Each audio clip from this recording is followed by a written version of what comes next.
Quando a família retorna das férias, podemos observar algumas coisas interessantes, em especial o clima de tristeza que acompanha alguns membros desta família, às vezes podendo chegar até à depressão.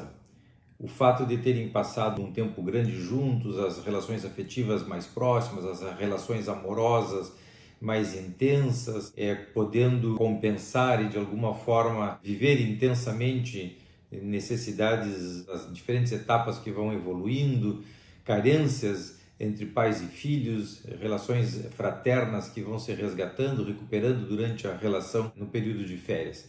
Quando tudo isso termina e regressam para casa, fica um pouco essa sensação de tristeza, de desmanche, de que algo muito importante se perdeu. Voltam à rotina, cada um às suas atividades, escola, trabalho, atividades do lar, e de alguma forma se perde um pouco aquele encanto do clima de férias, onde as pessoas intensamente vivem uma relação muito mais amorosa, onde as demandas do dia a dia diminuem e as pessoas então conseguem se dedicar mais. Os pais brincam mais, o casal entre si se dá melhor, desfrutam das relações de uma forma mais intensa. Na rotina da casa, isso tudo de alguma forma muda. As relações ficam mais frias, mais distantes, as demandas do cotidiano fazem com que as pessoas tenham que ir se dedicando, dividindo os tempos nas suas tarefas e de alguma maneira então a família fica mais distante. Então há um clima de tristeza por excelência que às vezes em alguns casos até pode chegar à depressão.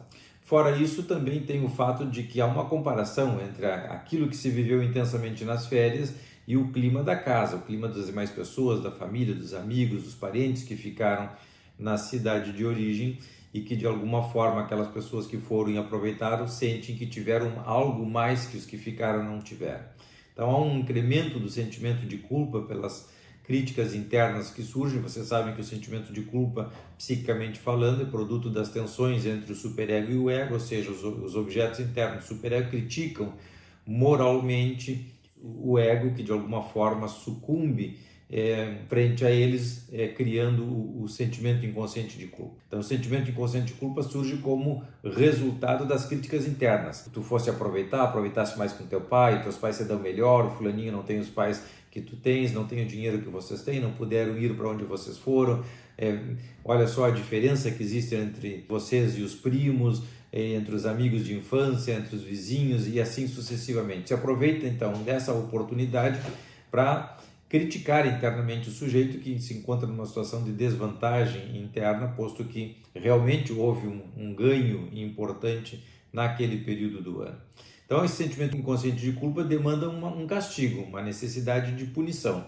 E a punição sempre vem através da renúncia instintiva, ou seja, algo o sujeito tem que pagar, um tributo, um direito de piso, como dizem os espanhóis, frente àquele prazer extra que ele teve comparado com os que não foram, segundo a cabeça dele, evidentemente. Mas isso faz parte da neurose, todo mundo, em maior ou menor grau, tem um pouco essa dinâmica interna de que se aproveitou, algo tem que pagar, porque muitas pessoas não aproveitaram. Aí nós temos muito esse tema da diferença entre o rico e o pobre, entre o branco e o negro e assim sucessivamente, independentemente de motivações políticas, históricas e tudo mais. Isso é do mundo interno do ser humano.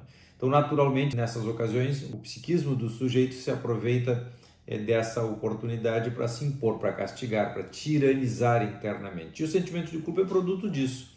Consequentemente, tem que ter uma renúncia instintiva. A renúncia instintiva é o castigo frente ao prazer que tiveram nesse período de entretenimento.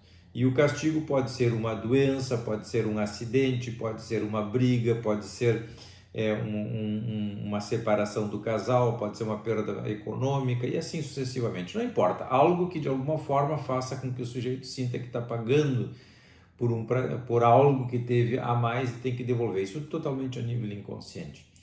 Então, essas questões todas são muito importantes no retorno da viagem, ou no retorno do período de férias, seja onde for, porque toda vez que o sujeito passa bem, algo dentro dele vê isso com maus olhos. Isso é o que caracteriza uma neurose. Uma neurose, em última instância, é isso.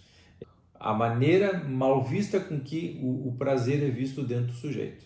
Então, se o sujeito passa bem, surge uma sensação de mal-estar dentro dele que faz com que, de alguma forma, ele pague um tributo por esse passar bem. Dito em palavras muito simples, uma forma muito singela e reduzida. Então, o retorno das férias nos enfrenta com esse problema que todos nós, em maior ou menor intensidade, temos. O sentimento de culpa frente ao passar bem. Bom, esse era o nosso vídeo de hoje. Espero que vocês tenham gostado e até o próximo. Um abraço.